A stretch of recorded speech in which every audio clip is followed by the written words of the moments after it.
नमस्कार मंडळी, कशा आहात तुम्ही सगळेजण? मजेत ना? आम्ही पण मजेत.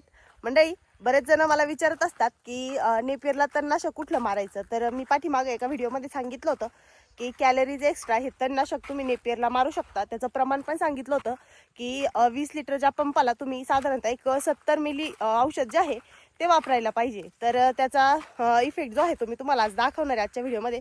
हे बघा, हा आपला घराच्या पाठीमागचा नेपियरचा प्लॉट होता. तर याला आपण ते तणनाशक मारलेलं आहे.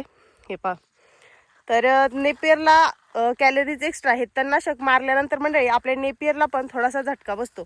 तर तो कसा बसतो हे तुम्हाला मी दाखवणार आहे. बघा, या ठिकाणी आपलं नेपियरचं गवत जे आहे ते असं थोडंसं पिवळं पांढरं पडल्यासारखं वाटतंय. तर त्यातून आपल्या असं लक्षात येतं, असं वाटतं की आता आपलं नेपियर जे आहे ते हातातून जाणार आहे. परंतु असं काही होत नाही. एक 15 ते 20 दिवसामध्ये आपलं नेपियर जे आहे ते पुन्हा पहिल्यासारखं होतं. हे पहा, या ठिकाणी आपण सगळं हा जो आपला प्लॉट आहे, या बाजूला आपलं 4G बुलेट सुपर नेपियर आहे आणि त्या बाजूला बाहुबली गवत आहे. हे पहा, तर तिकडं पण आपण कॅलरीज एक्स्ट्रा हे तणनाशक वापरलेलं आहे. तर एक 15-1 दिवसांमध्ये पुन्हा आपलं नेपियरचा प्लॉट जो आहे तो पहिल्यासारखा होतो. या ठिकाणी तुम्ही बघू शकता नेपियरमधलं तण जे आहे ते एकदम व्यवस्थित असं जाळायला लागलेलं आहे. बघा, फक्त जास्त निब्बर झालेला चिबूकाटा किंवा आपण म्हणतो त्याला चिटका, हे ह्या तणनाशकाने जात नाही बरं का. फक्त आपलं नेपियर जे आहे नेपियरवरती पण बऱ्यापैकी इफेक्ट जो आहे तो होतो. नंतर आपल्याला असं वाटतं 8-1 दिवसानंतर आता नेपियर हातातून जात आहे की काय, पण असं काही होत नाही. 15-1 दिवसानंतर नेपियर जे आहे ते आपलं व्यवस्थित होतं. हे पहा, इकडं आपलं हे बाहुबली गवत आहे, याच्यावरती पण जरा जरा इफेक्ट आपल्याला इकडं बघायला भेटतंय. हे पहा, अशा प्रकारे पानं जे आहेत ते थोडे पिवळे पांढरे पडलेले आहेत.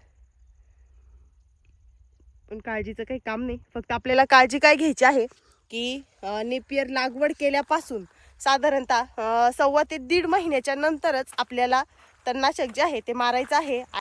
मंडळी, फिरत फिरत आपण आता आलो इकडं आपल्या गव्हाच्या प्लॉटकडं. हे बघा, आपला गहू जो आहे तो एकदम मस्त उतरलाय बरं का. हे पहा, एकदम मस्त असा गहू उतरलेला आहे. फक्त हा जो एवढा पट्टा आहे तर थोडासा प्रॉब्लेम झाला होता. कारण ज्यावेळेस गहू पेरायचा होता तर हा जो एवढा भाग आहे या दंडापासून इकडचा, तर तो सगळा ओला झालेला होता. तर त्याच्यामुळे त्यात नंतरून आम्ही गहू फुकून तो राहळून आणि त्याच्यानंतर त्याच्यात आम्ही रेन पाईप तिथपर्यंत चालू करून तो गहू हे केला होता. पण ते राहल्यामुळं आणि ओलं जास्त असल्यामुळं तो काय एवढा खास आला नाही आहे. तर हे बघा, पण बाकीचा जो सगळा गहू आहे पेरलेला तर तो एकदम मस्त छान त्याचा उतार झालेला आहे. हे पहा, जवळपास माझ्या अंदाजे 15 ते 20 दिवस होत आलेले ह्या गव्हाला. मंडळी, आमच्या गव्हाचा वाण कोणता आहे ते मला सांगता येणार नाही बरं का. कारण आमचा गहू जो आहे तो गव्हाचं बियाणं आमचं घरचंच होतं. जवळपास 3 ते 4 वर्षापासून आम्ही घरचंच बी जे आहे ते पेरतोय गव्हासाठी. तर एकदम मस्त असा छान उतार झालेला आहे. आणि सध्या कसं मध्यंतरी थंडी पण भरपूर पडलेली होती आणि 1-2 जवळपास 3 ते 4 दिवस थंडी गायब झाली होती.